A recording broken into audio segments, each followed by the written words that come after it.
मेरा नाम शेख मोहम्मद तुफैल नासिर भाई है। आज का मेरा विषय है, क्या पर्यटन पर्यावरण के लिए लाभदायक है।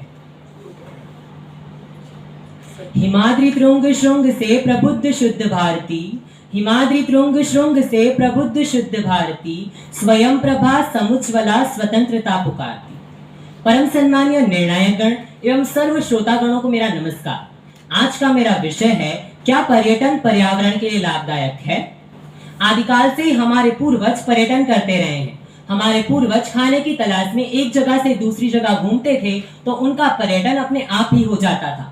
लेकिन आज हम देश और विदेश में पर्यटन के लिए जाते हैं। भारत में दिल्ली, मुंबई, चेन्नई, कोलकाता, श्रीनगर अनेक प्रसिद्ध स्थल है जहां पर लोग पर्यटन के लिए आते हैं।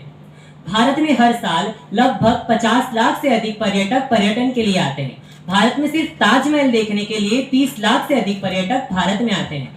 भारत सरकार ने पर्यटन क्षेत्र को बढ़ावा देने के लिए 2002 में अतुल्य भारतीय पर्यटन योजना शुरू की थी।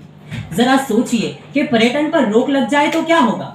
जाहिर सी बात है, हर साल पर्यटन क्षेत्र से होने वाली कमाई रुक जाएगी, देश की जीडीपी पर बुरा प्रभाव पड़ेगा। लेकिन आज हम यह बात इसलिए कर रहे हैं क्योंकि पर्यटन पर्यावरण को प्रदूषित कर रहा है। बड़ी बड़ी मात्रा में पर्यटक आने के कारण एक तरफ अच्छी आमदनी होती है, विदेशी मुद्रा प्राप्त होती है, वहीं बड़ी मात्रा में प्रदूषण भी होता है। हिमालय की बात करें या समुद्र तट की, सभी जगह पर पर्यटन क्षमता से ज्यादा पर्यटक पहुंच रहे हैं और उनके द्वारा फैलाई जाने वाली गंदगी इकोसिस्टम को प्रभावित कर रही है। अपने अस्तित्व की लड़ाई लड़ता पर्यावरण चीख चीख कर कह रहा है, मुझे बचाओ, लेकिन आज का मनुष्य उसे बचाने के बजाय उसे नष्ट करता हुआ दिखाई दे रहा है। 2018 की जीडीपी में पर्यटन क्षेत्र का योगदान 9% था, यानी 17.5 लाख करोड़ रुपए था, लेकिन यह पर्यावरण और पर्यटन और इकोसिस्टम के समझौते के बदले में हो रहा था। भारत का पर्यटन उद्योग हर साल 250 मिलियन टन से अधिक कार्बन डाइऑक्साइड का उत्सर्जन करता है। हिमालय क्षेत्र की बात करें तो लद्दाख का जल संसाधन काफी सीमित है। यहाँ के स्थानीय लोग 25 लीटर से कम पानी का इस्तेमाल करते हैं, जबकि यहाँ आने वाले पर्यटक 75 से 100 लीटर पानी का इस्तेमाल करते हैं। अमरनाथ यात्रा की बात करें तो वहां की वहन क्षमता प्रतिदिन 4300 तीर्थयात्री की है, जबकि 12,000 से अधिक तीर्थयात्री गुफा में जाते हैं। प्राकृतिक शिवलिंग हर साल ग्लोबल वार्मिंग के कारण आकार में छोटा होता जा रहा है। तभी तो प्रकृति कह रही है, रो रहा है यूं हिमालय आंसुओं में डूबी नदियां, रो रहा है यूं हिमालय आंसुओं में डूबी नदियां। विद्रोह छेड़ा सागरों ने, चक्रवातों से कहा, जल रहा है घर तेरा, तू क्यों नींद से जगता नहीं।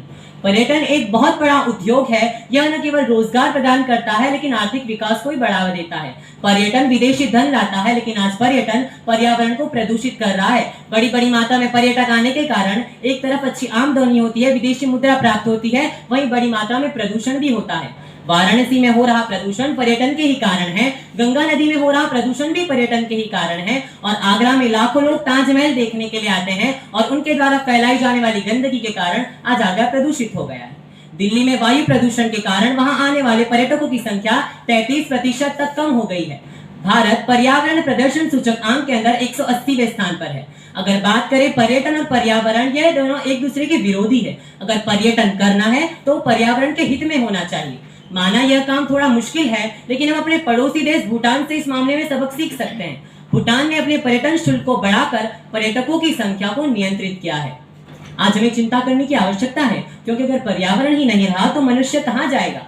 हमें ऐसा नहीं लगता 21वीं सदी ज्ञान की सदी, 21वीं सदी विज्ञान की सदी, साथ ही साथ 21वीं सदी पर्यावरण की सदी भी होनी चाहिए थी, क्योंकि हम उस देश में रहते हैं जहां नदियों को माता और पेड़ों को भगवान का दर्जा दिया जाता है, जहां पर्यावरण में भगवान का वास है, ऐसा कहा जाता है। भारत की वर्तमान पर्यटन संस्कृति पर्यावरण को बर्बाद करने वाली है। हमने बचपन से ही सुनते आए हैं कि बूंद बूंद से सागर बनता है, तो हम एक बूंद जितना योगदान तो दे ही सकते हैं, क्योंकि माइक पर अच्छी अच्छी बातें करने से कुछ नहीं होता। 1/125 करोड़ हिंदुस्तान मैं हूँ, 1/125 करोड़ हिंदुस्तान आप है। आप अपना योगदान दीजिए, मैं अपना योगदान देता हूँ। पर्यावरण का तो कोई प्रश्न ही उपस्थित नहीं होगा, क्योंकि हम उस देश में रहते हैं जहाँ हम बात करते हैं G20 की अध्यक्षता की, जहाँ हम बात करते हैं भारत को एक विकसित राष्ट्र बनाने की, वहीं हम प्रकृति का विनाश करते हुए नजर आ रहे हैं। जब हम बात करते हैं प्रकृति का संरक्षण, संवर्धन और प्रवर्धन करने की, वहीं हम प्रकृति का भक्षण करते हुए नजर आ रहे हैं। अंत में बस इतना ही कहूंगा कि ए आग तेरे मंजर से दिल सबका दहलता होगा, ऐ आग तेरे मंजर से दिल सबका दहलता होगा, और बहा खाक तू जंगल को आग में बदलता होगा। उगूंगा खाक पे मेरा कण कण भी फिर लहराएगा, उगूंगा खाक पे मेरा कण कण भी फिर लहराएगा। घास हूं मैं तो मिटा ना पाएगा। जय हिंद, जय भारत।